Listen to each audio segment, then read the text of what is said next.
దేశంలో ఇప్పుడు ఎక్కడ ఏ రాష్ట్రంలో ఎన్నికలు జరిగినా ఆయా రాష్ట్రాల్లో బీజేపీకి వ్యతిరేకంగానో లేకుంటే ఎన్డీఏ కూటమిలో ఉన్న పార్టీలకు వ్యతిరేకంగానో ఎన్నికలు ఎదుర్కొంటున్న వాళ్ళు ఎవరైతే ఉంటారో వాళ్ళు ఈ రాజకీయ పార్టీలను ఎదుర్కొనే కంటే ముందు అంతకంటే ముందు ఎలక్షన్ వ్యవస్థను ఎదుర్కోవాల్సి వస్తుంది, ఎన్నికల వ్యవస్థను ఎదుర్కోవాల్సి ఉంటుంది. వాళ్ళని ఎదుర్కొన్న తర్వాతనే రాజకీయ పార్టీలను ఎదుర్కొనే పరిస్థితి వాళ్ళకి వస్తూ ఉంది. ఎక్కడ ఎన్నికలు జరిగినా ఇదే తంతు, ఇటువంటి విమర్శలు అయితే కనిపిస్తూనే ఉన్నాయి.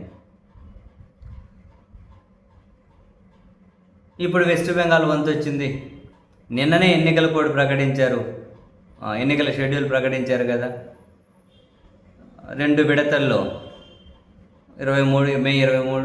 ఏప్రిల్ 23, 29 పశ్చిమ బెంగాల్ ఎన్నికలు జరిగితే మొత్తం మీద 5 రాష్ట్రాల ఎన్నికలు మే 4వ తేదీన ఎన్నికల ఫలితాలు రాబోతూ ఉన్నాయి. అయితే అట్లా ఎన్నికల షెడ్యూల్ రిలీజ్ చేశారో లేదో అప్పుడే ఎలక్షన్ కమిషన్ పశ్చిమ బెంగాల్లో వాళ్ళు పనిచేయడం మొదలెట్టేశారు.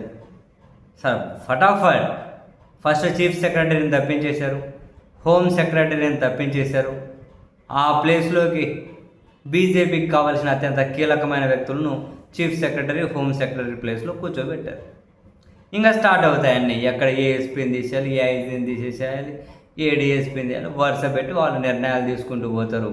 ఇప్పుడు ఇక్కడ మమతా బెనర్జీ గారు ఫైట్ చేయాల్సింది అక్కడ బీజేపీతో కాదు, ఫస్ట్ ఎలక్షన్ కమిషన్తో ఆమె ఫైట్ చేయాల్సి వస్తుంది. కొన్ని రోజుల నుంచి చేస్తూనే ఉంది. ఇప్పుడు ఈ ఎన్నికల సీజన్ నెక్స్ట్ 1.5 నెల అత్యంత కీలకం. వాళ్ళని ఎదుర్కోవాల్సి ఉంటుంది, వ్యవస్థలను ఎదుర్కోవాలి, రాజకీయ పార్టీలను ఎదుర్కోవాలి.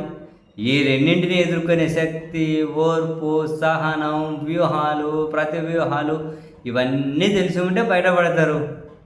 ఇప్పుడు అలా బయటపడే అవకాశం కూడా లేకుండా నలుదిక్కుల కార్నర్ చేసుకుంటూ వస్తున్నారు అని ఎప్పటి నుంచో ఆ చర్చ జరుగుతుంది. పశ్చిమ బెంగాల్ వేదికగా బీజేపీ రకరకాలుగా ప్రయత్నాలు చేస్తున్నారు అధికారంలోకి రావాలి అని. ఇప్పుడు ఎన్నికల కమిషన్ మొదలెట్టేసింది.